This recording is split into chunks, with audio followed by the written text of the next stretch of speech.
Steve Mowry, welcome to the American Glutton podcast. We're here. We're American. We're gluttonous. Yes, I'm psyched to have you, dude. To give a little preamble, you are a professional mixed martial arts fighter. You fight for Bellator, and we were talking, and you had some questions, and I said, let's make this a podcast. So, hit me with your questions. What are your questions? Well, I'm gonna kind of, I guess, as much as a statement as a question, but I'm kind of open with the where I'm at, kind of in my career and maybe even my life in a whole as a whole, and I kind of want to use that as a jump off point. Um, so I'm 30 now, which is like again in the sports world isn't that big of a deal, especially not like it was maybe 30, 40 years ago. When you were 30, it was time to pack it up and go home. But in the 2020s, 30, some guys are just getting started. I remember reading a thing that was like the median age of a top 10 heavyweight was like 34. So it's like, hey, I might just be getting into my prime.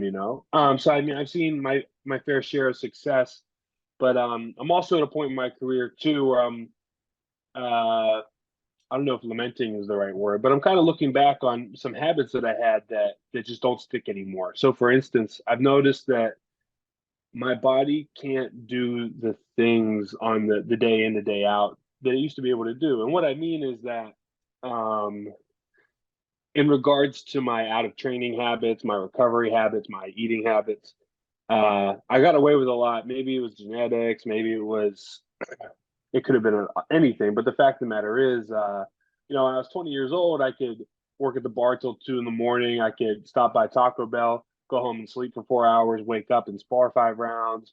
Go home, not take a nap, sit around, goof off, go train again in the evening, and then do the whole thing again. Um, where I'm at now, I can't. I just can't get away with it, and I've noticed that my performance in the gym is starting to suffer because of it. So I really made it a point to about 3 years ago start thinking about, okay, like maybe if I just cut out all the junk and the shit that I've been eating, things will start to get better. And I think for where I was at in my life, whatever 3 years ago, that was enough of an adjustment. But here I am again, kind of looking in the mirror, looking at my habits, seeing how my body is, and I'm really beginning to wonder, okay, like if instead of leaving it to chance or just the general hoodoo knowledge, of whatever Google search or just the stuff that I've been learned that I know is probably a misconception or is dated knowledge more or less. I wonder how much of it is a thing where it's like, okay, well, if I really nailed this down, what are my what's my absolute ceiling if my diet is working for me? So like I really feel like I have the best coaching staff. I really feel like I have the best training partners. I really feel like I'm as dedicated as I can be in terms of my workload.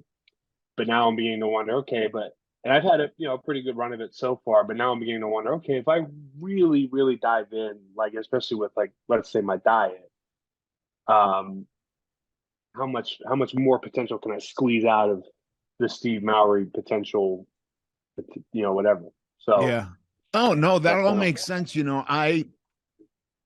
I didn't have the youthful ability to eat whatever I want and not have it affect me. However, that said, I do remember being able to beat myself up quite a bit more. And I'm a lot older than you, but like I even know that like from 10 years ago, let alone 20 years ago, that the difference in how I felt when I stayed up too late, didn't get good sleep, didn't eat well, it was just night and days. I think that can play a big part in it. I really do. And um so you still have that youth on your side being 30. Like you say, I'm 30 now, and I'm like, you're so young, dude. You got, yeah. and then there's also like the idea where I think about some of these things and I'm like, those really young guys, like a dude who's 18 doesn't have the type of strength and muscle memory that a dude who's been doing it for 10 or 12 more years than him has, so that's a benefit too. Um, Do you still not sleep? Like, have you, how's your sleep hygiene? Because sleep is super important. Yeah, my sleep. That's the thing. I quit working. I just to kind of make ends meet before fighting paid the bills completely. I worked, like the bar scene as a security guard, a bouncer, until I'm trying to think. I kind of like I did it full time until about 5 years ago, and then I had a couple, whatever it was, economics, financial. I would dabble in it. I'd go in and out, or like if there's a really good opportunity, I'd be like, okay, well, I'm gonna go ahead and grab the cash while I can. Up until about up until about let's say 3.5 years ago, and then really since then I've made it a point to, with the exception of like a celebration or whatever, I made it a point to really focus on getting as much rest as I need in between sessions. But that's the thing, is it's not always, how sleep, sometimes you go to bed, you lay down at 10 o'clock, you take melatonin, you stop looking at your phone for half an hour before you go to sleep, and you still wake up at 2 in the morning, tossing and turning kind of thing. Sure. Let me just say, like, all the papers that I've read on sleep and my own experience, it becomes, and like it's a little bit different. You're a professional athlete, so you're using your body every day to the maximum that you can possibly. You're pushing your body beyond. Just in my life, like my physical goals would just be like, I need to stay on my diet, and it would become exponentially difficult for me to achieve that with less sleep than I needed. So that became super important to me. Um I think like the number one priority, like for anyone, if I'm having this conversation with my kid and my kid comes up to me and is like, I want to do X, Y, and Z, I'm going to say, good, and this is just me being aware of the way my kids, my teenage kids treat their bodies. I'd just be like, you stay up too late and you don't sleep enough, like get better sleep. So and I understand, like it's difficult, but like um also for the recovery of your system, with the amount of training you do, it's super super important. So like before even, I mean, I think nutrition is also very important. We'll get into that, but like sleep, I can't emphasize enough how vital it is, even with just the way you feel and like what your body's going to tell you it wants. Like without sleep, your body might just be going like, I need more fuel, and it's running on that fuel simply because it hasn't gotten the adequate rest that it needs, Oh, and yeah, so it gets out of whack when it's not resting. So that's number one. I'm glad you're not working until 2 in the morning every day and then going to Kill right. Cliff and doing 2 sessions a day and strength and conditioning and all the other madness that you guys do, because that would be incredibly taxing. Oh, it'd be insane. Yeah, so that's number one. And then how do you eat now? Like, what do you tend to eat?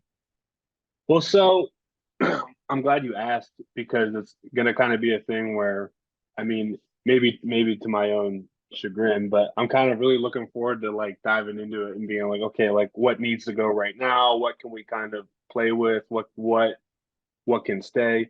Um, I mean, for a long time, I just used the basic, your eighth grade health class logic of, okay, well, protein helps you build muscles. Um, carbs help you with your energy. Sugar is good to pick you up quickly, but it'll burn off faster, kind of thing. And it's, again, like that's your very basic, maybe even overly simplified knowledge of like what your macronutrients do. Um, but I'm starting to learn that, not all foods that produce those macronutrients are created equal, as it were. So for instance, um, your body will get a lot more bang for its buck from the sweet potato than say it would from pizza crust. So that said, I, especially in camp, I make it a point to eat, like I carb load, especially at night before a session in the morning, because I want my body to be as full of the fuel that it needs before I start. And then, especially during the day, I try to just, basically keep up with the carb intake, just so, whatever I can keep the output high as the day goes on. But also with my protein, I try to cram in as much as I can, especially during the day, just so, and again, this isn't really based on any actual knowledge or research or, whatever, talking to anybody. I'm getting protein just to make sure I recover. Yeah. Um, so it's like, I would say probably 70% of the time it's clean, whatever your chicken, your potatoes, I do eat a lot of vegetables. I make it a point to, incorporate like the freezer bags, the family size freezer bags of vegetables you microwave. I make it a point to eat at least one of those every day. Even if it's just to, keep me regular kind of thing. Sure. But I'm trying to think, but the other 30% of the time it could be something as innocent as like 3 cups of yogurt, but then admittedly sometimes it'll be, yeah, fuck it, I'm not trying anymore. I'm gonna have ice cream. Yeah. That, I mean, look, and again, like I have a different set of issues than whatever you're dealing with. I'm not a peak athlete who's using my body in the same way. I want something very specific out of my body that I have to work very focused on. So I think in that we share commonality. But like for me, I think it's I think it would be impossible to say like you should never have ice cream, right? Yeah. Like that just doesn't seem realistic to me. But I also think like I would really, really limit that. And I say that only because when I eat ice cream, I don't feel great afterwards, and so I would be looking more for foods that I'm feeling energized from, and I'm feeling like I'm not getting some kind of a hangover, a delayed, mucky, yucky feeling from. And I don't know why, like uh, fast acting carbs, I can have those in the gym and I'm fine. Like in the middle of a workout or in the middle of a long cardio session, if I drank a Gatorade, I would be totally fine. There would be no spillover of lethargy caused by that. If I have that right before I go to bed, like to your point, not all carbs are created the same. I don't exactly know what's chemically happening other than when you strip the fiber away, I know it's hitting your system a lot faster. Hmm. And so if I have something like that before bed, I wake up with less energy. Whereas I'm with you on a night where I want to perform really well the next day, like I used to race bicycles, I would eat rice or pasta because that's still got its fiber or a bunch of sweet potatoes and it's going to go in slower. But if I would have something like ice cream or even drink a Gatorade, I would wake up feeling like depleted. Yeah. So I would like not suggest somebody who's not trying to diet. But by the way, you are a heavyweight. That's right. So, so you fight that weight class goes up to 265 pounds.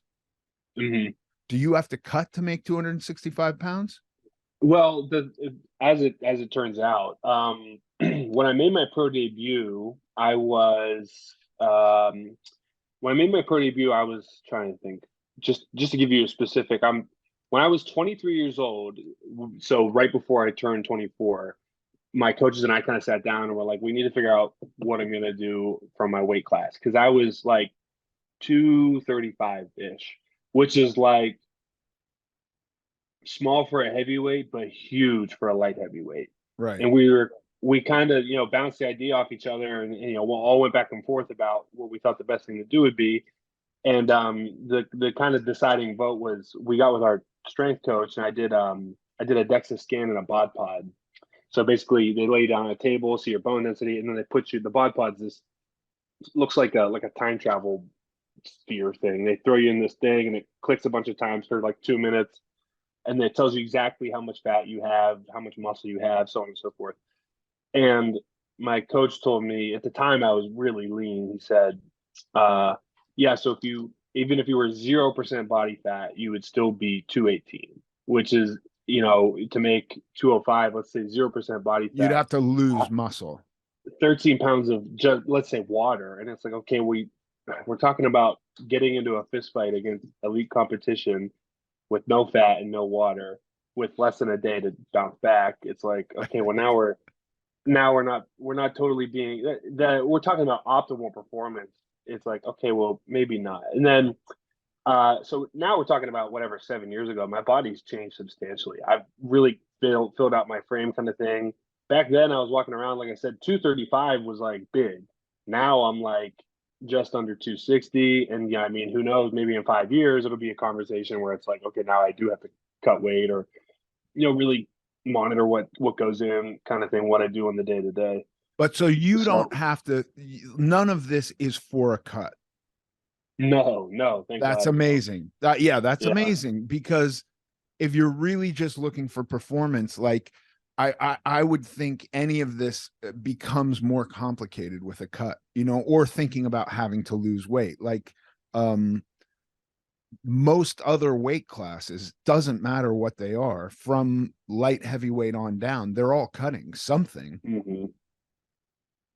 And then just to kind of like give you a little bit more context, even a good friend of ours, Demarcus Jackson, when I met him, he fought at 155, and I can Jesus remember, Christ. yeah, I can remember. I mean, here's you thinking about it, but I can remember the abject horror of looking at him trying to make 155 the first time we fought on a card together, and it was horrific. It was awful. It was terrible. Like, because yeah, I mean, he's all set. Like, so me talking about, okay, well, if I was 0% body fat and I had to cut 13 more pounds, here's imagine that, but played out. He very little body fat, but totally sucked. He looked like a Holocaust survivor. It was terrible. It was fucking Yeah. awful. And that not even just from like a not even just from like a standpoint of like, man, now you have to perform, but also like that's my boy and I care about him, and it fucking hurt me to see him suffering so much. Just in the, I mean, I love the sport, it's my life, but it's like, bro, what the fuck is really going on? Like, what is this that has taken so much from you? And just to get a little bit of an edge in terms of your size. Um, like I said, so for me to think about like for me to be in the position I'm at, I'm really grateful in terms of kind of my body type and how it fits into the schematic of the MMA meta, and but also how I really am truly in a position where it's like, well, hey, I can really eat whatever I want, and if I can eat whatever I want with the goal of performing optimally, I'm really looking forward to seeing like what my true capabilities are. Yeah. What you got rid of processed foods a while ago. I remember we'd had a conversation and you were kind of reducing them. And so now you're saying you're at like 70/30. Mm-hmm. And And what, yeah, go ahead. I was gonna say my new thing has been there's an Aldi by my house, and I've always like I grew up on Aldi, and for no reason other than it was cheap and my parents had to feed six of us. And Yeah. now and then whenever I moved to Florida, it was hey, like I need to find a way to live sustainably in a really expensive part of the country, I mean, so on and so forth. And then now that I'm in a position to, whatever, maybe splurge a little bit on where I go, I still find myself cruising through Aldi with the recycled cardboard box in my cart. Like, damn, I wonder what kind of deals I'm gonna find today. So there's these packs of like the sous vide meat, and they're all the way back in like the deli section ish. And what it'll be is like a box of sous vide chicken with broccoli stuffing. It'll be. Do you mind if I grab one right now? No, Actually, no, I'd love to see it. hold on 1 second.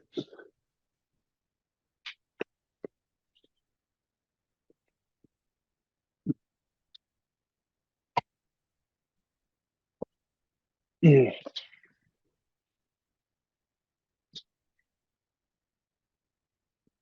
So here's like the outside pack. Your basic Aldi Okay, like. artichoke stuffed chicken. That looks pretty good, honestly. I mean, I can't read the Oh, ingredients, but it looks it's it's delicious. it's fantastic, and I mean I could probably get it close enough to the camera where you can see the nutrition facts. Okay. But yeah, I also see there are quite a few ingredients in there. Yeah, there you go. Yeah. So it's a thing where kind of like we were talking about. I'm trying to eliminate processed foods as much as I can, but the trade off with something like that is obviously it has meets most of my nutritional needs in terms of so like uh it's 75, so 3 servings per container and 1 serving is 25 grams. But just very basic math tells you 75 grams of protein. So does that mean package to package it's always going to have that? No, but like But it's pretty close. generally it'll probably have 60 grams of protein plus whatever I usually what I'll do is the packages of rice you throw in the microwave for a minute and a half, I'll have one of those, and then to round it out I'll have like the frozen greens. So like I said, what you trade with like your processed foods esque, kind of like the downfall of that, you get back and like, okay, well, it has all my nutrients and I'm ready to eat within 10 minutes of walking in the door from training. Yes, but yes, I totally agree with you. And look, my ideal personally is one word ingredients. That is when I am truly firing on all cylinders, everything has one word. And so even I try to get rid of bread because when are Yeah. you know, bread ideally has three ingredients: water, salt, and wheat flour. But really you can't find that in a store. You look at the ingredients on a loaf of bread, it's like a mile long on any Hell good yeah. bread, even like the quote unquote health food store. But that's my ideal. That doesn't have to be your ideal. When I look at that, it's not I don't think that's the same. That chicken stuffed with artichokes, that's not the same as a bag of Doritos. Do you know what I mean? I Uh-huh. think that's very different. That whatever extra ingredients they're putting in there, I think is very, very minimal compared to the chicken breast and the artichokes. Hmm. It's like a sauce. So like I don't even know that. I mean, that is somewhat processed, but you know, if you know what I would do, I would try a week where you tried eating as quote unquote clean as possible, made everything one word, and see if there's a difference. If there's not a difference, maybe then the the push needs to be, instead of 70-30 of like ice cream and real true junk food, pizza, stuff like that, maybe it needs to be Yeah. like 85-15 or 90-10 or something like that. I don't think it's realistic to live your life with zero, if like there's Yeah. I find I get some joy out of eating a bite of my kid's cupcake that she baked, and Hell yeah. so and there were periods of my life where I denied that to myself, and then I felt guilty about like not having that experience with her. I know you're also a father, so like that kind of shit's going to come up. Your kid's going to have a birthday, and it might hurt her feelings if you don't have a slice of cake. And having a slice of cake, is that going to derail you? It really shouldn't, Yeah. if the majority of what you're doing is directed in this way. I don't think you have to, be eating like macrobiotic or anything like that, everything organic. I'm not even that extreme, but I do know when my diet is primarily, and I mean like 90 to 99% one word ingredients, I feel better. That's the best I feel. And if I can get the majority of my carbs from vegetables or really simple things like oatmeal or rice, then I'm really like crushing it. That even that microwavable steamed rice, I love that. That stuff's great. Um, Instant oatmeal. And what about, are you getting enough ancillary fats? Are you eating anything outside of this, like avocado or chia seeds or fish oils or anything like that? What a great question. And not a good question because it's a complicated answer. A great question because I never would have even thought about that. I take a fish oil supplement. I love avocado, and but I don't eat it regularly enough to say that I eat it regularly. And there's this bag of superfoods bowl that I get from First Watch that has chia seed in it, and that's Yeah. like on their, whatever, on the healthier side part of the menu. It's chia seeds, Greek yogurt, banana, strawberry, blueberry. There's usually some kind of like fruit syrup shit that they put in there, but I mean, all things that I like. I really don't know enough about them to like how to incorporate them. Yeah, so it's an odd question because I think the majority of America is um getting plenty of fat, right? There's fat in almost everything. And the way we tend to think about foods nowadays, because carbs have been so demonized, is we think about carbs and protein. And in most of your protein, there's also fat. So I'm sure you're very clearly, because you're alive, getting enough fat to exist, because fat, whereas carbs are not strictly needed to live. You don't have to eat carbs. Your body can turn protein into glucose. Fat is necessary. If you strip fat from a diet, people start dying. Like, I know the reason the Inuits up in further North America consume mammals is because when they were eating only All of fish, that. there was no fat, and they were dying. Yeah. For, the protein's great at turning into Freezing to death right glucose. away too. Yeah, but they needed that fat, so they started eating whales and seals and stuff like that, and that's now a big part of their diet. So that fat is necessary. The only thing I would think about is a lot of the fats from meats are going to be omega 6s, and you're going to want to get some omega 3s as a supplement. Like, do you use olive oil on anything? Avocados are a great source of omega 3s. Fish, do you eat much fish? Those have omega 3s. Those are, I make it a rule to use olive oil when I eat. Uh, Especially because at first just I like the taste of it. Yeah.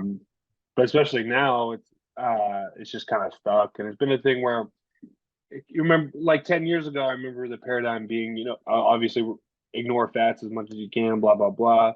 But I did remember hearing somewhere in there that like, okay, yeah, you need some for your joints to function properly and so on and so forth. So I kind of stuck to olive oil as like my main my main that was the first thing that I called bullshit on whenever I heard it in terms of general nutrition wisdom was, hey man, if it makes my joints work better, I'm gonna fucking eat it. And then it was a thing where like I heard it at a time too where I'm like, yeah, bro, I'm not really worried about being fat. Thanks. Like, and then now as I'm older, I'm kind of like not even as an I told you so much as it is like oh good, like Yeah. I'm glad it stuck it out. Right. We made it through that Mm. phase. Yeah, I with I me and can't olive wait to oil. see what's next. We've got the vegans on one side, we got the carnivores on the other. I can't wait to see what the next craze is. You know what I mean? It's going to be like eat only cardboard. Yeah, fuck yeah. Well, I was watching have you ever seen the Wired interviews where it's like it'll be somebody sitting in front of like a whiteboard that has the Google search bar and it'll have their name and then they pull off a piece of paper and it has the question, like the most searched questions about whatever. I was watching one with Seth MacFarlane last night and one of his was is Seth MacFarlane a vegan? So he peeled the thing back and he's like, like I've almost entirely eliminated meat and I'm moving closer and closer and closer to like veganism. He's like, but late night Taco Bell is what gets him to run sometimes. And I was like, man, fuck. Like I was like shaking my head hearing that because I was like, it's almost like, yeah, I've removed dairy from my diet entirely, but fucking going to Cold Stone's Creamery still gets me. It's like, Yeah. okay, man, fuck.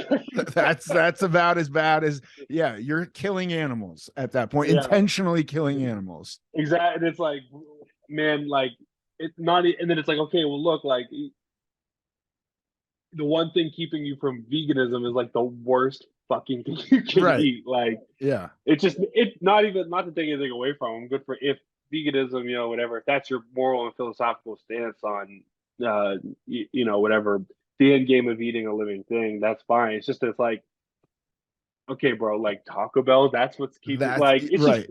it's just funny. It's for somebody as smart and intellectual as Seth Rogen or Seth MacFarlane. It's like, okay, damn. Yeah. No, it's crazy. I'm sober, just heroin's getting in the way of it. Yeah. It's like, It's like just my dealer lives 3 blocks down the street. It's like, right. It's yeah, hard to walk by his house every day and not pick up a and bag. not Okay. what it not to knock on the door. Like, what are we really talking about now? Right, exactly. Um, yeah, Jesus, Taco Bell. I haven't eaten Taco Bell in so many years. It's crazy. I'm not. I'm in no way demonizing people who eat Taco Bell.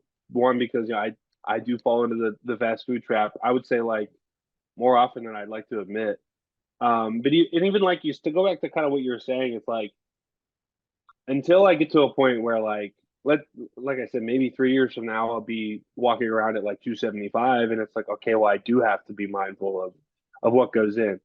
Um, and until that time, I am going to be somebody that's like, you know what, I don't have practice in the morning, and my kids are so like a good example would be like 3 weeks ago, before I signed the fight that I have coming up. We were coming back from my stepson had a band concert, right? So he went with his dad back to their house, and we were on our way home. So we're 20 minutes late for my kids' own bedtime. We still had to go home. We still had to do bath time. Still had to read a book. We still had all that in the way, and she hadn't even eaten dinner yet. So Right. so we're like, okay, let's just stop somewhere. And then in the drive-through, I was like, okay, like now I have to go home, do all that, and make food for myself.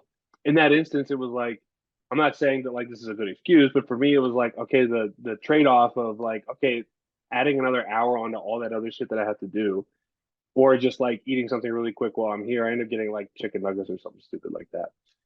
Obviously, it's like, you know what? Like, I'm not a fucking robot. I'm gonna have 10 chicken nuggets, like, Yeah.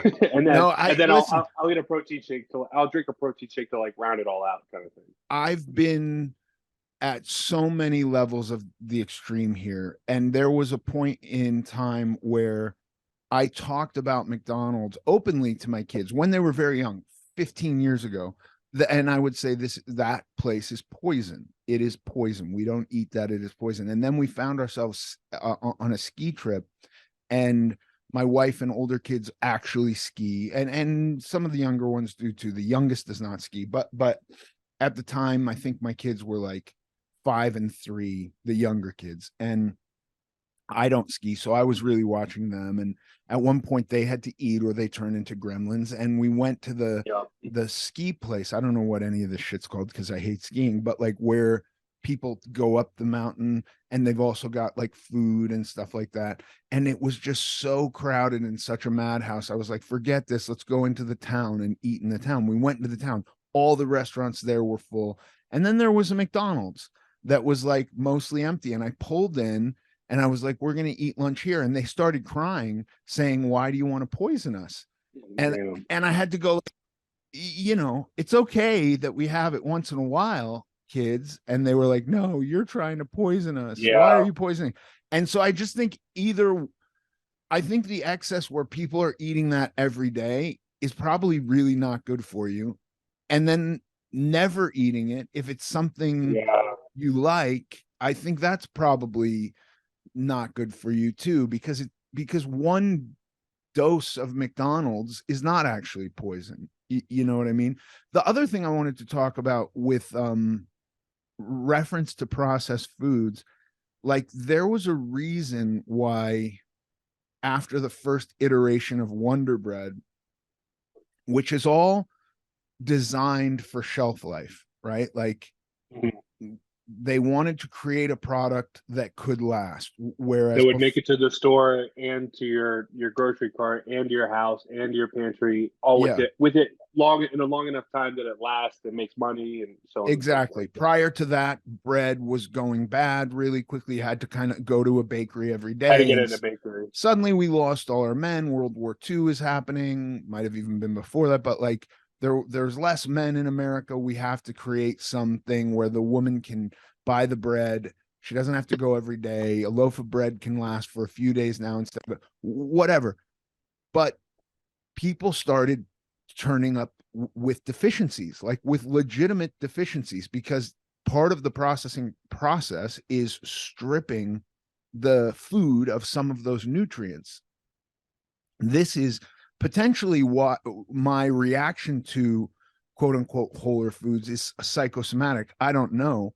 But I know that when I'm eating something processed, it's also missing some of whatever it was in its natural state had, some of those Mhm. micronutrients. And I have no fucking idea all the micronutrients. Like, I know Stan Efferding has a really interesting diet where he gets really specific with micronutrients. And there's even apps where you can like plug in everything you're eating, plug in, you can like even do blood work and send it in, and it will tell you all the micro. I don't do that, but I will say this: when I'm feeling fatigued or run down in a way that I shouldn't be, I increase my whole foods, I increase my vegetable intake, and I tend to feel better. I don't really want to be taking vitamins. I don't totally trust vitamins, number one. Number two, like, I've never taken a vitamin and felt better. I've never felt anything but fluorescent pee, and that's Yeah. weird, like that doesn't seem natural to me either. So I noticed that when I'm getting hopefully most of the micronutrients from the food that I'm eating, my body is just reacting better. That's another reason that I try to go with like one word ingredients. Like I'm glad you're eating a bag of veggies a day. That's probably very beneficial. Um I don't know if the amount of processing that's happening to that chicken, that sous vide chicken with stuffed with artichokes, is Uh-huh. removing anything. I have no idea if it's removing anything versus eating a breast of chicken and chopping up an artichoke and stuffing it in there, which would then have two ingredients. Right. I mean, so funnily enough, a long time ago, uh, my friend's dad and I were talking about we're talking about the Bible. We're talking about how like the character, especially the Old Testament, the Talmud characters would live to canonically would live to be 300, 400 years, and he was like, and you know why that is, right? And again, like I consider myself to be a Christian now, and back then I did too. But I was like, I'd be the first to tell you, like, dude, I really think a lot of that is I really feel like their age isn't the operative theme in the story. It just Right. so happens to be, like, the Buddha hiding under the seven hooded snake isn't an operative part of Hinduism. It just so happens that that's part of the mythos. Anyway, he and I were talking. He's like, you know why they live so long, Steve, was the food had more nutrients back then. And I was like, what the fuck are you talking about? Like high school Steve was like, I was just so blown. I mean, part of it's because I was in high school. When you're in high school, you think you know everything. But I definitely was like, bro, what the fuck are you talking about? And then now as I get older, I learn more and more that like, okay, yeah, like, there might have been nutrients that have been lost to food over time because they didn't have the proper agricultural techniques, I mean, whatever. It's just funny how like you were saying before about olive oil. There was a time when it was like you need to remove fats, you need to eliminate carbs, this and that. Now it's like sweet potatoes are like America's darling vegetable, or what Yeah. your darling non meat. It's just funny how like things come and go. To The ebbs and flows, the ebbs and flows are wild. I firmly believe we're probably nutrient deficient. And I also believe that the way medicine works is like we go deficient in something, it produces a chemical to counter that, which then has a side effect, which requires another chemical. And we get into this loop. And so we are seeing for the first time a decrease in lifespan, in average lifespan, which is kind of scary. And like, I think nutrition does play a part in that. I would never say like, well, processed food is killing everyone. I think that's too much a general statement, but I do think it plays a part.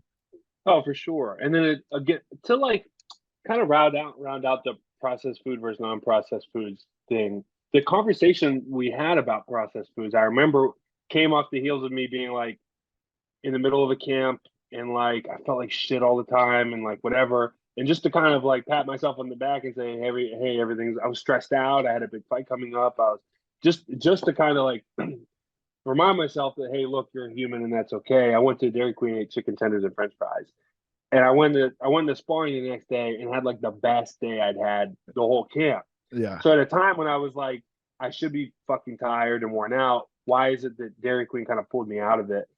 And I can't remember specifically, word for word what you'd said, but you'd said something along the lines of like you were probably your glucose needed picked up and the French fries probably had just the right amount of like whatever.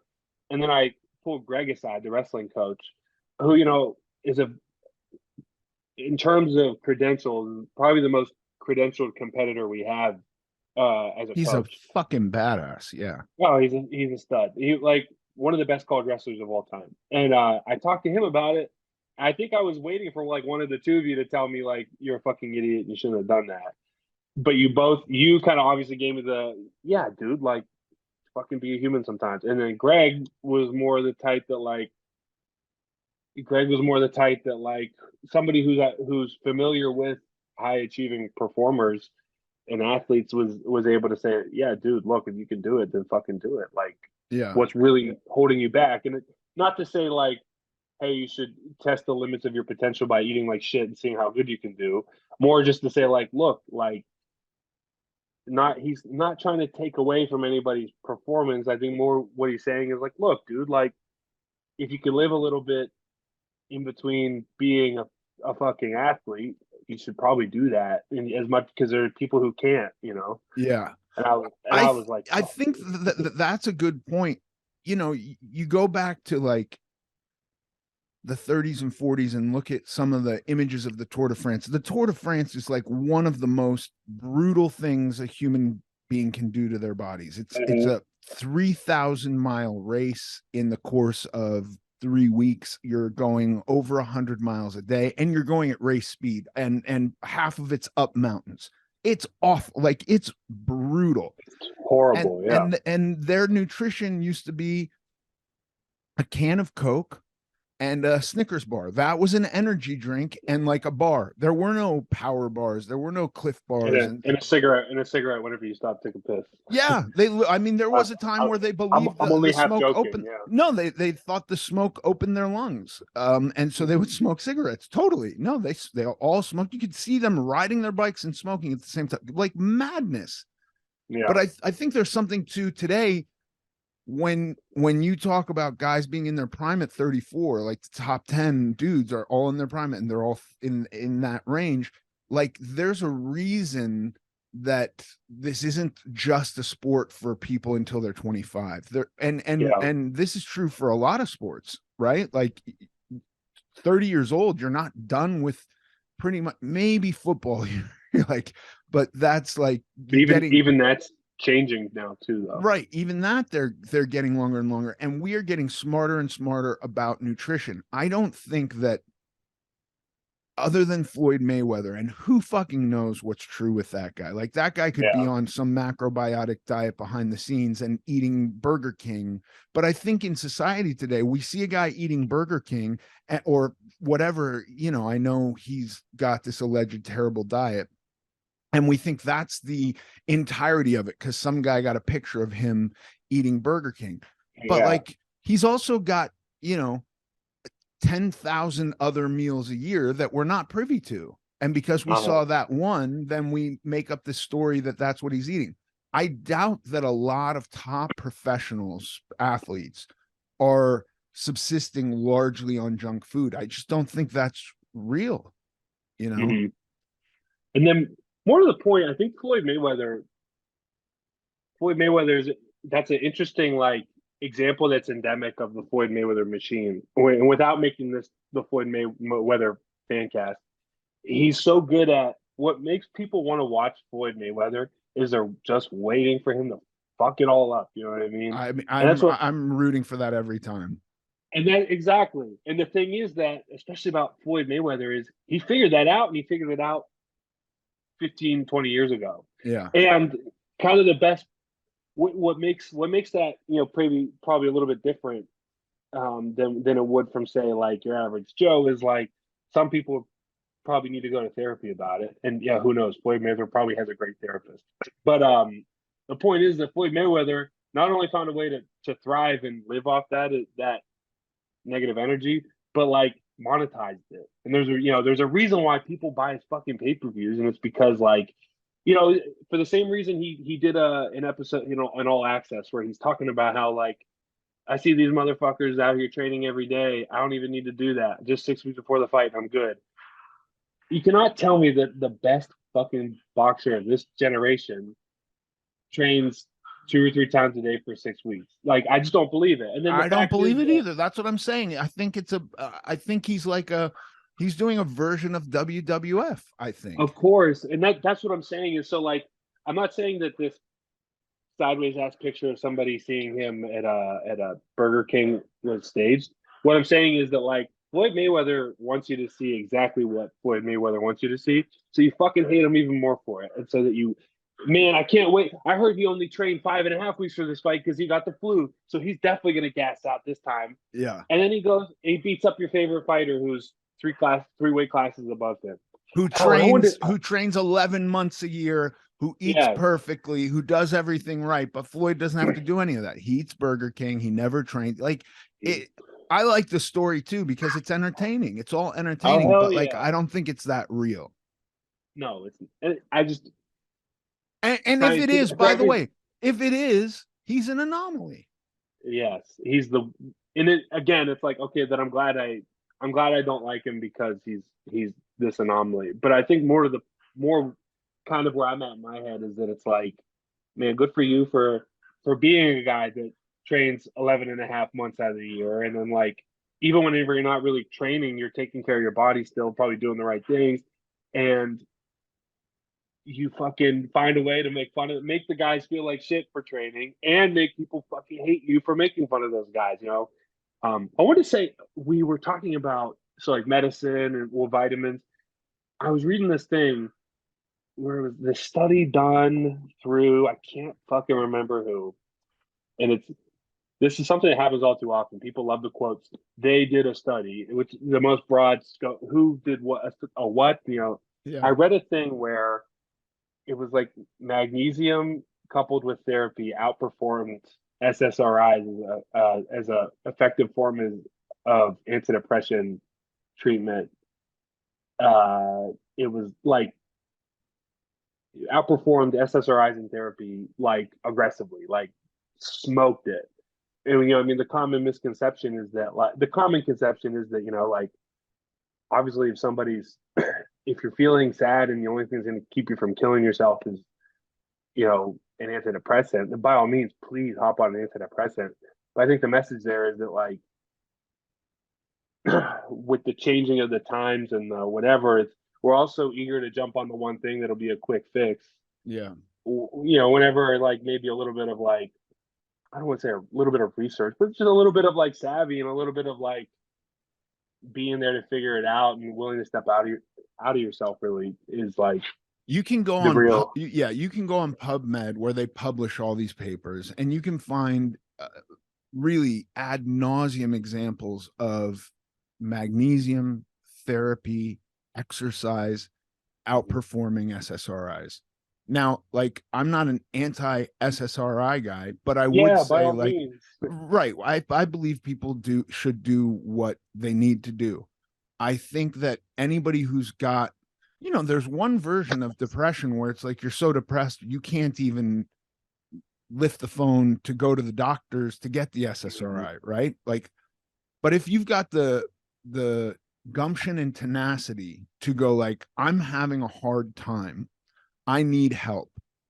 Like, there is a lot you can do that has been scientifically proven to help with the exact same symptoms that doesn't even require a doctor. And the first one is exercise. Exercise has been shown to Oh markedly yeah. reduce depression. And then, yeah, magnesium and therapy has been shown to markedly reduce depression. And so, like, I don't suffer from that. I do, however, take magnesium, not as regularly as my wife would like, but I do. That is one of the few pills I'm willing to swallow is magnesium.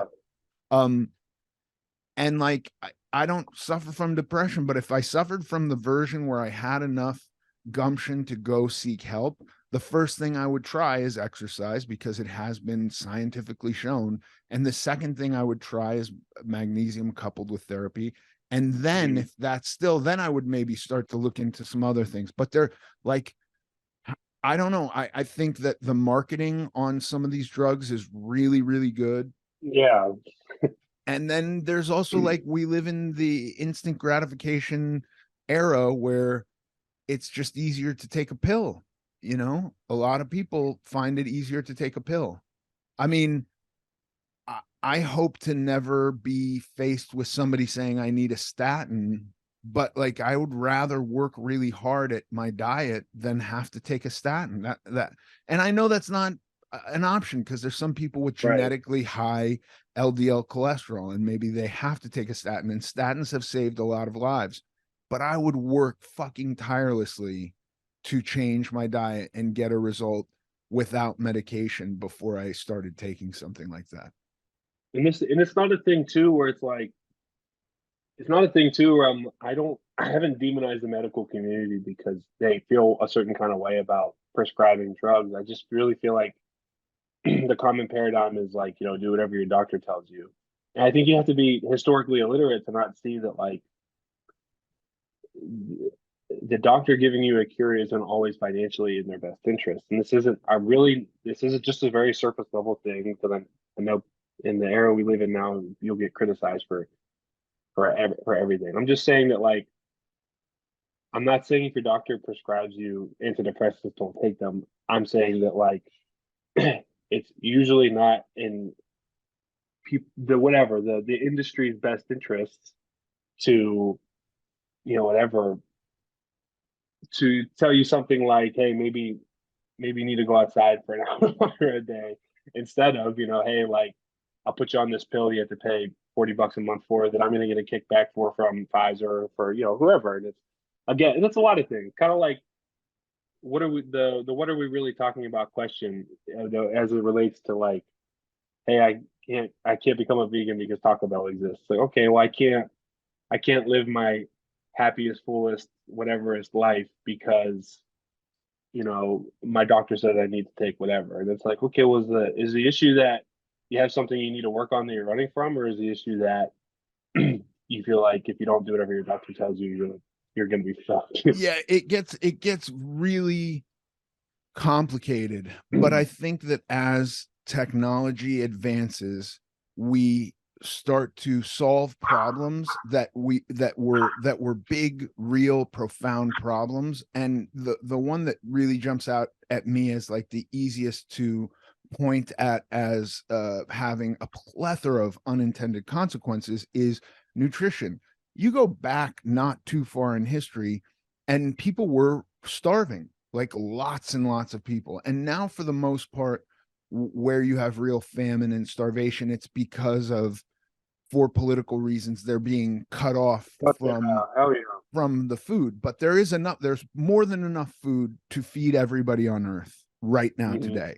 Who it's an knows? economics thing, Yeah, so Ukraine produces the majority of the fertilizer for earth. So if that goes really, really bad and they stop producing fertilizer altogether, we could have some problems. Like, there could be yeah. some issues. I doubt that we'll see it in America, but some parts of the world may start starving again Oh, because people are there's not food being produced, right? That's a potential. But we start to overproduce food because people are starving. We figure it out. We're now feeding everybody. When the dude who created Zyklon B figured out pulling nitrogen out of the air and putting it back into the ground, like that, there's a population boom after that. Like, the world could not sustain the population because they couldn't produce enough food. The minute they could produce enough food, the population explodes. it's fine, yeah. Fine. But now we start to see all these problems from an abundance of food, right? We have like type 2 diabetes on the rise, and cholesterol's on the rise, and obesity in America. And it's like, that's a side effect of having too much food. Um, Another thing, like, we're talking about depression and stuff, like, we've created a society in modernity where, like, you don't have to go outside very much. You don't have to move Mhm. around very much. You don't have to like physically use your body to produce anything. We go to the gym to exercise. Like, how crazy is that we have to like go to a place and dedicate time to moving our bodies enough?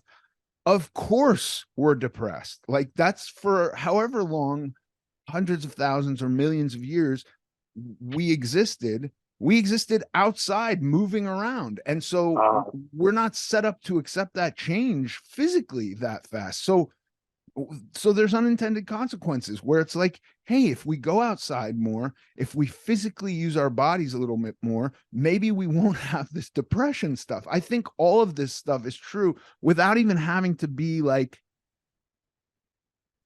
there, I don't think there's some evil conspiracy. I just think it's like, let's yeah, solve this problem. Like, let's figure out how to make work easier. Who doesn't want work to be easier? Imagine if somebody told you your job could be a lot easier. Of course you want your job to be, I of want all course. of my jobs to be easier. And then everybody's job is easier and we have unintended consequences. And it's just like all of it. You can't know that when you take away some of these problems, you get other problems that you weren't thinking about. I watched. I just finished Outliers by Malcolm Gladwell, and I went back and watched his podcast he did with Theo Vaughn, and it was interesting how they the recurring theme I think in the current like zeitgeist is people's internet persona versus their actual persona, their who they are actually as a human being. And yeah, I mean the common misconception is I don't want to say the current understanding of it is that like this person hasn't been punched in the mouth for saying something rude in real life. And I mean I Right. think I don't that might be true, but Malcolm Gladwell said it really well whenever he said like social media is an impersonal medium, just parading as a or masquerading as a personal medium. The way just what he's saying is like people saying all these shitty things online really feel like they're properly expressing themselves in a way that's valid and viable. And you know, I mean, it's whatever. It's all the shit that they keep inside that they feel like they can't say, you know, to their wife or to their boss or to you know whatever. But they found a way to do it not only anonymously, but in a way that they could say it and then turn off their phone and walk away. And it's not to say that like the shitty things that they have to say aren't valid or not real, or maybe not even that they aren't true. It's just that it's. I'm sure you've gotten some. You probably gotten much more of it than I have, but like I've experienced my fair share of you know your internet haters, your keyboard warriors who have shitty things to say. But I would say that if you lined up 100 of them, over 90% of them, I would bet my next paycheck on over 90% of their profiles aren't directly linked to their name or their real life identity. It's a picture of like Khabib getting his hand raised with the name like Khabib fan 1015 saying like you suck or you're a quitter or this person's going to beat you up or whatever. And it's like all that's perfectly fine and well. You're allowed to. I love the fact that you're allowed to think that, and not only that, but it's like I'm not going to punch you in the mouth for saying that. It's just that Right. you know that it's a rude thing to do or say. You just feel like you've properly gotten it out of you somehow by by saying it on the internet. And again, like another thing where it's like maybe in a the real issue here is that it's like this person hasn't found a real true proper way to express themselves in a way that they feel validated and heard and maybe even properly engaged until they found the fucking internet, which is Yeah. again like I don't know about you, like, but in almost every experience I have with another person, I have lots of thoughts. I have so many thoughts, and they're all being filtered through lots of sometimes too many. filters. Yeah, for sure. But like, I could think 10 different things. I'm not going to say 10 different things. I'm certainly not going to pick the meanest one. Fuck yeah. But I have mean thoughts. I don't know a person who doesn't have mean thoughts. Some people are better at filtering them than others, but I find that in real life encounters, there is usually some filter happening. I think the internet is a bizarre thing where we've all just plugged our ids into a mainframe, and some people enjoy expressing their basest, most Whatever bullshit. judgmental, mean, yeah, which is like not how I use the internet. It doesn't feel good to me, but it doesn't feel good to me in real life. And that's, I've occasionally run into rude people in real life too, or Hell obnoxious yeah. people, or people who I go like, that guy's not filtering anything. What I'm hearing out of him he's not having other thoughts. These are just, it's the first thought and he's going with it. And it's like, I don't want to be around that guy so much. I like people who communicate in a more thoughtful manner than that.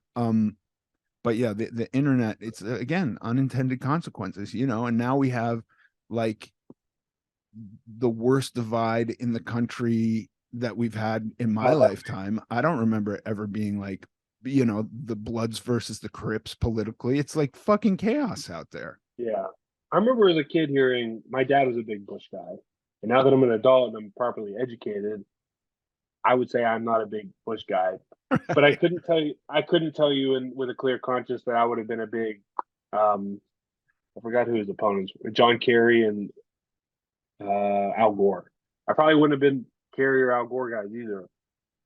But I remember it's probably maybe my dad's competitive personality was just his need to like get under people's skin about being a Bush guy. And I think that I'm not trying to say everybody was scared of my dad, but what I am trying to say is okay, like I think about my dad in context. He was 6'5", 250 pounds, in really good shape.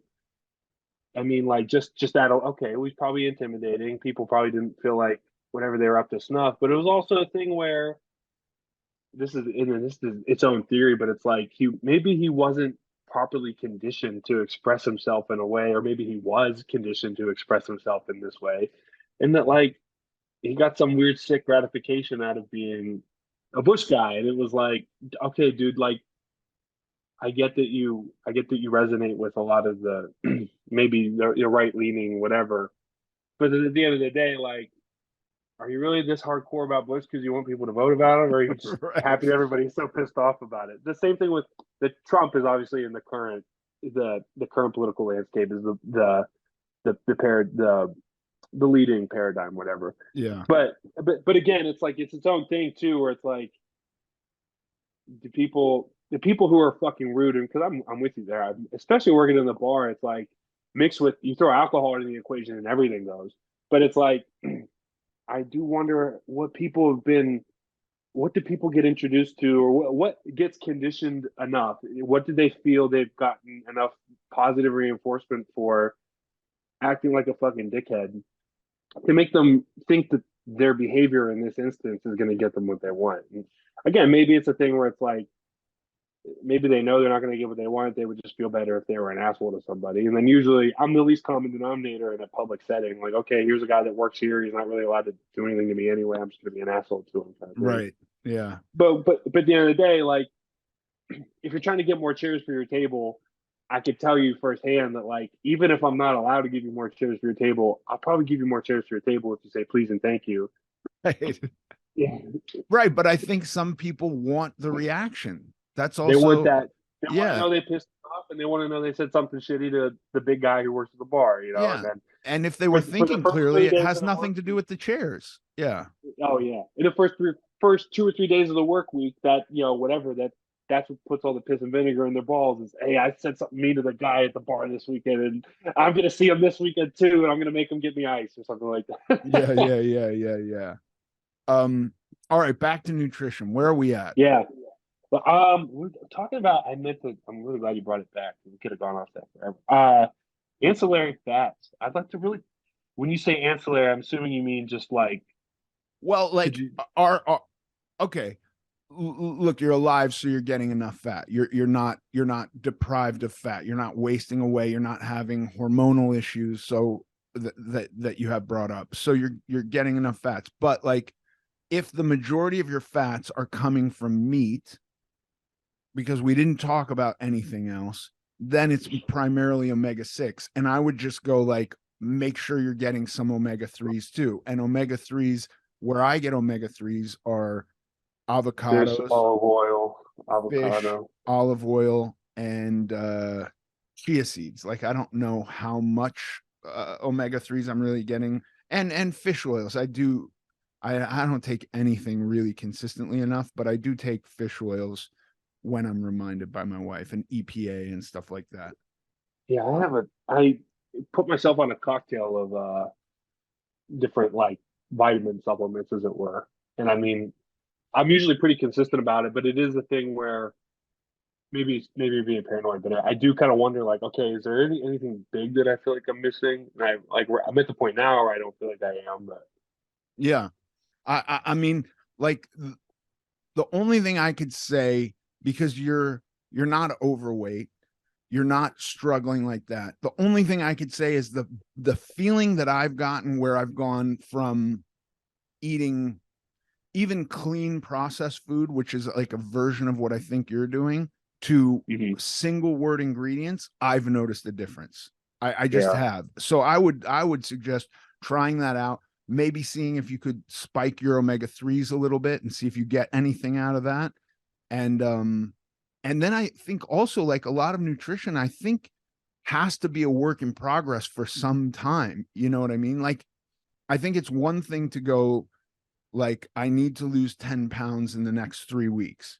There's mhm. there's like some absolutes there. You're going to have to consume less food, period. Like, there's no getting around that. So then we can talk about what the food is. But like, if we're talking about long term, if we're talking about like how do you get the best out of the next 6 7 years, I think that you might have to tinker with it a little bit and try stuff out Sure. and see how you feel and go like, oh, that's really working. I felt great this week. And like, I think there is something to whatever you were doing leading up to eating fries and chicken strips that made you Yeah, feel great. Maybe you were deprived of something leading up to that. Maybe you weren't eating enough at night, and yeah. you do work out 5 days a week, first thing in the morning. That's like a lot. And then in the afternoon too. So like, you got to Oh, refuel for the afternoon also. I got it. So while we're talking about it, I'm really interested to hear what you have to say. How long maybe this would be the soundbite for the YouTube clip or whatever, the TikTok short. How long would you give yourself before you pump the brakes on the I need to give this more time and put the gas on something needs to change? Like I need to start adding something else. How long do you think that would be? I have done 2 week cycles where I get very specific for 2 weeks. And that usually is me trying to figure out my calories, because like, you can type stuff into a machine and it'll spit out a number at you like, this is how many calories you need to eat, and then it could be off. It just might have no idea. Like, you could be off on your estimation of physical activity, or you, your system is not the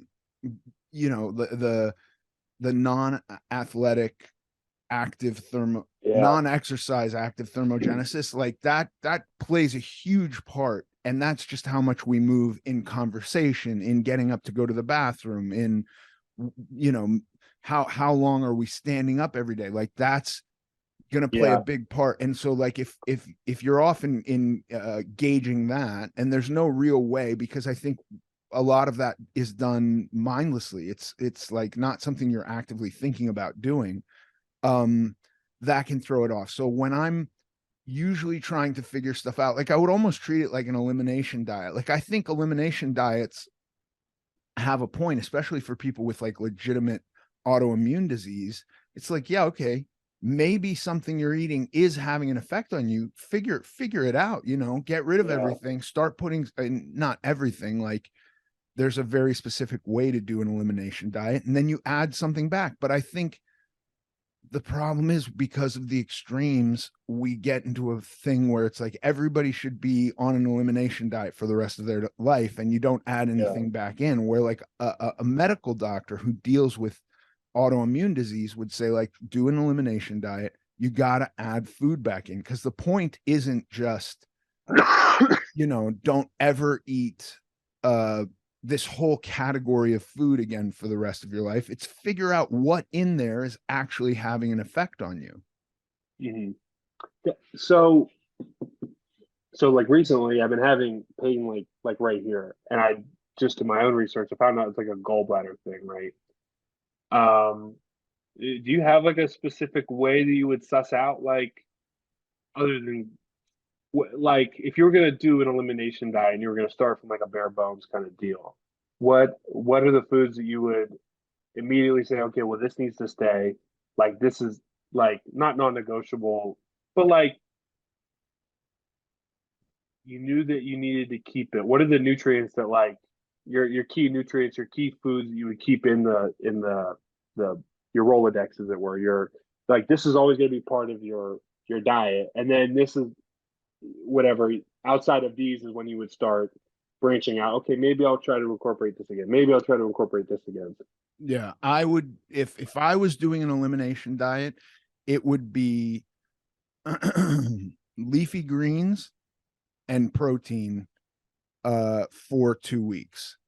And then I would slowly add in fruits, and that would be a miserable 2 weeks because I would be Fuck yeah. super deprived of carbs. I want to say something about the gallbladder.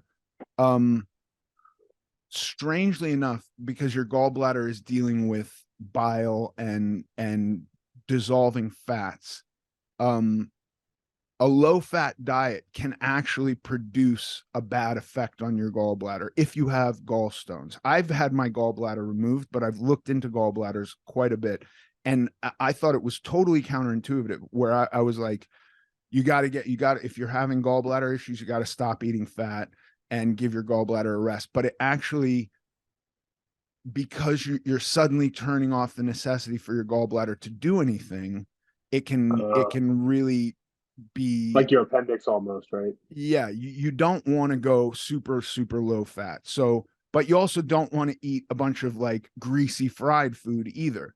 Sure. So you want to be very moderate still, but not, my first base thought when I was having gallbladder problems was I'll just stop eating fat. Not the right thing to do, because you can actually turn on a gallbladder attack by doing that. Um, Yeah. so So go if I moderate. were gonna keep eating but wanted to stay moderate, you'd stay with like the your avocados, for instance. There. That I might chill out on the avocados for 2 weeks, 2 weeks, but then I would add them Yeah. back in for 2 weeks. If I was doing an elimination diet, I would go leafy greens and meat. Not only ribeyes, not only chicken breast. I'm going to the two extremes that I can think of. Not only Right. super fatty and not only super lean, but like try to have a moderate mix. And I would eat nothing processed, no hot dogs, no sausage, no salami, nothing like that. Okay. And then I Yeah. would start adding foods back in, but I would add them in and really let myself, like, really be checking in with myself, like, I had this today, did I have any reaction from it? And you might need 3 weeks if you're still feeling crummy. After 2 weeks, you might need another week. You want to start to feel normal again, you know what I mean? You shouldn't be Yeah. starving yourself. So if I wanted to, let's say it's the end of the day that you're winding down. You know you got to eat one more thing. You don't want to be you don't want to be sick from overeating, but you do have to squeeze in one more meal, right? What would you say you pack in there? So let's say it's the day before sparring for me, right? And I'm thinking, okay, well, I want to perform well tomorrow, but I don't want to feel like shit right now for, muscling down another full meal. And Does that you make don't sense? you don't eat any dairy at all. Like, you wouldn't eat a zero fat Greek yogurt, or even you could Oh, I probably would. eat Hell yeah, five I percent would. Greek yogurt. Yeah, Hell yeah. so Greek yogurt's got a ton of protein, and then for you, I would put a banana in it or something like that, or a bunch of berries, and that's what I would eat at night. Because it kind of satisfies any like desserty kind of vibe you might have. If you need a full meal right before you go to bed, eat a full meal. But like, Greek yogurt is pretty damn easy to get in, and if you add some berries to it, it's also sweet. Hell yeah. Okay. That, of course, I wouldn't do if I was doing an elimination diet, but I don't know that you need to do an elimination diet. Yeah, no, and then again, it's like if you told me to go out in my fucking driveway and eat, pieces of asphalt, I would do it. But if I knew I was gonna get the most out of like, if you're like, hey, look, Steve, your body's gonna break down that asphalt, you're gonna feel great, and I did it, I'd be like, man, fuck, I guess I gotta order some asphalt. No, no, But dude, listen, you're 260 pounds. You're 6 foot mhm, 5. You need to eat a lot of food. You're not trying to lose weight. And and you are in a situation where, like, I don't want to say you can eat whatever you want, because clearly you're trying to dial in your nutrition. Oh yeah.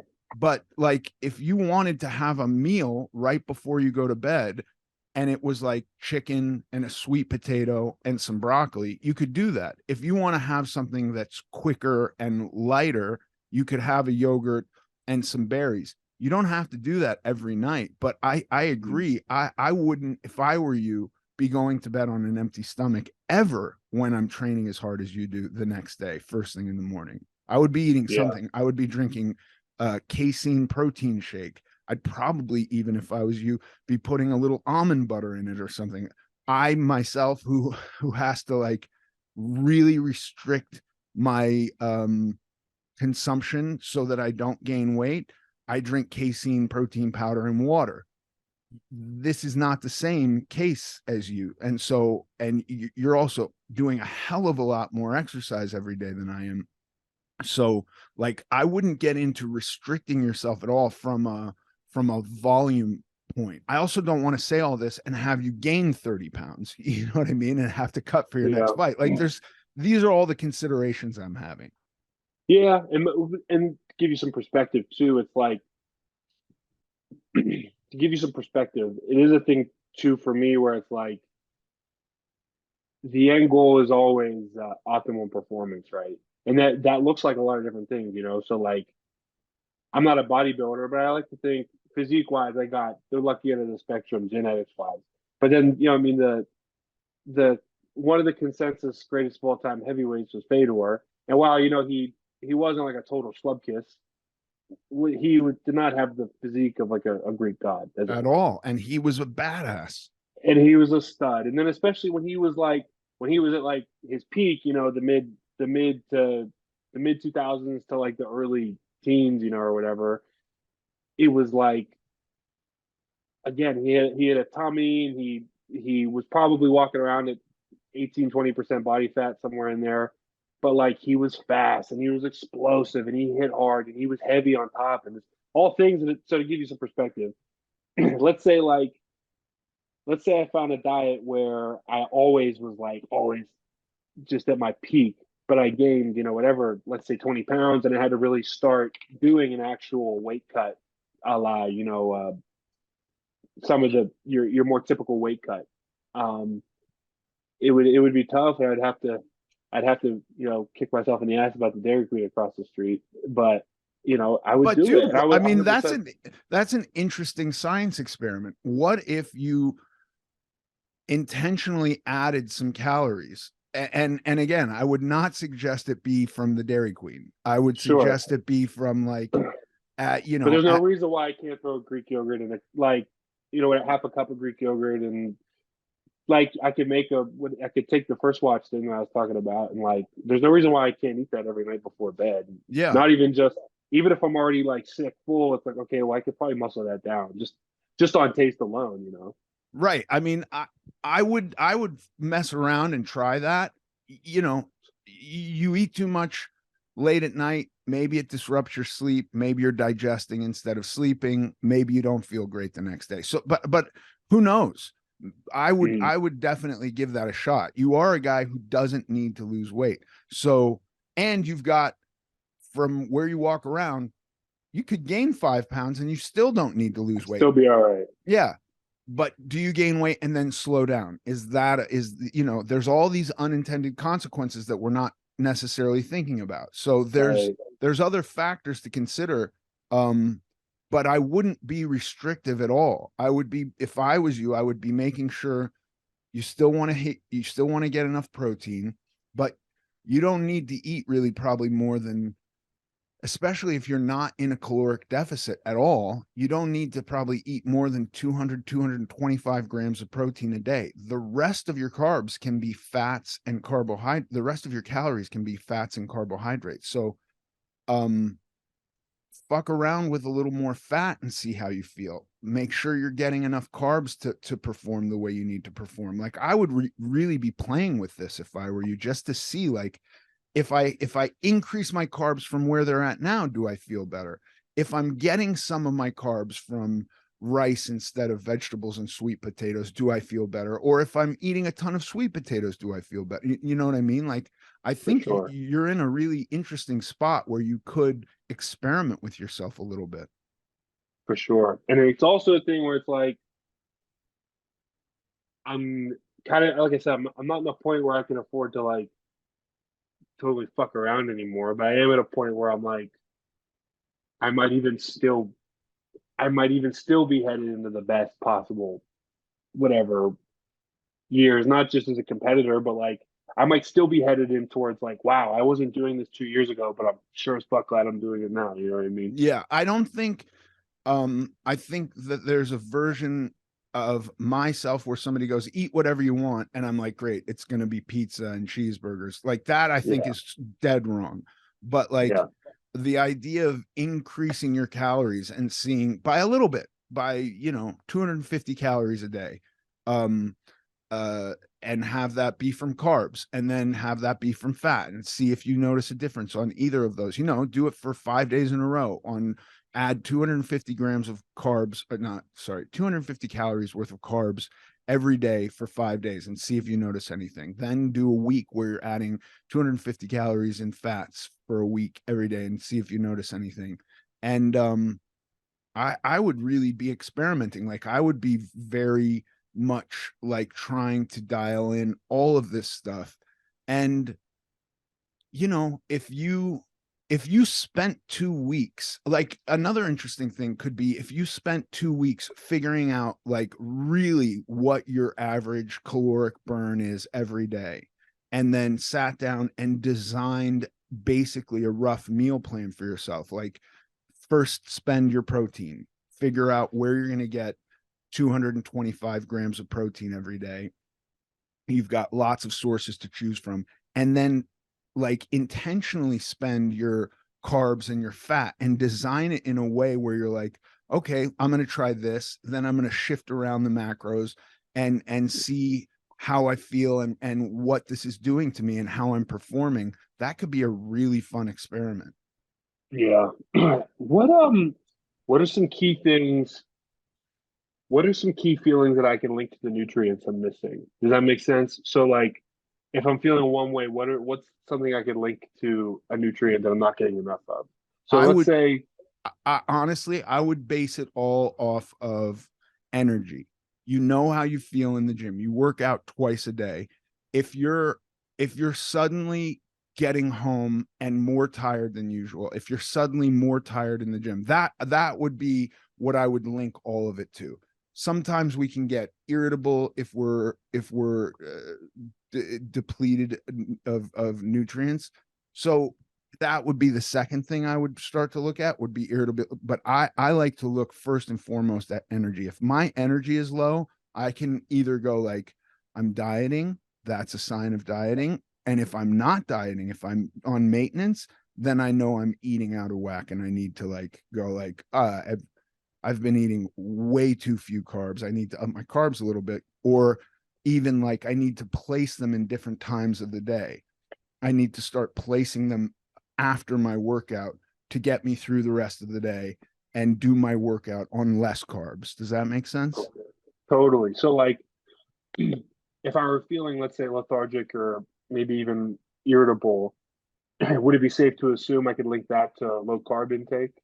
Well, irritable, Yeah, irritable maybe isn't a good. I could be irritable because I got into a fight with my fiance. That's like yeah, not a totally. great jump off. And also fats play a big role in hormones, so that could be an issue. You could be having that, and I don't know enough about the endocrine system to say like what irritable. I know I'm irritable when I'm hungry, and Uh, that's as far as I've gotten with my own irritability. I haven't really dialed in irritability to. I do know that sometimes if I eat a junk food meal, I've got lots of fuel in me and I'm irritable, and that's not great. Um, yeah. fuck, Steve. I have a conference call at 4, which is in two No, minutes. I took way too much of your time anyway. I appreciate you sitting down and talking to me. Um, Brother, I love this. I actually think like let's do some of this or don't, and let's just can we do this again in a month and have a check in? I was gonna say maybe I'll if you're open to this, I don't want to presume. Maybe what I can start doing is keeping track of when I'm meeting and check in with you. I would love that. I would love Yeah, that. And we could either do short segments over time or let's just do another episode in a month and see how it's going. absolutely. That's a good idea. It'll be really cool to. I'm really looking forward to for myself. I'm really looking forward to kind of like again, like I said, optimal performance is the end goal. So if I look like Ethan Suplee, a la American History X, you know, Not but good. We've but I'm, failed. yeah, but well, if I look like that, but I'm knocking people the fuck out or like I'm Yeah, unstoppable, you maybe know, it I doesn't will take matter. it. Yeah, I'll take exactly. it. Yeah. So, Exactly. or if I look like Ethan Suplee right now looks like, but I'm performing like shit, it's like kind of like I'm really excited to see kind of Me too. what real attention looks like. But thank you so much for your time, man. Thank you, brother. I really appreciate it. Good man. Thank you so much, brother.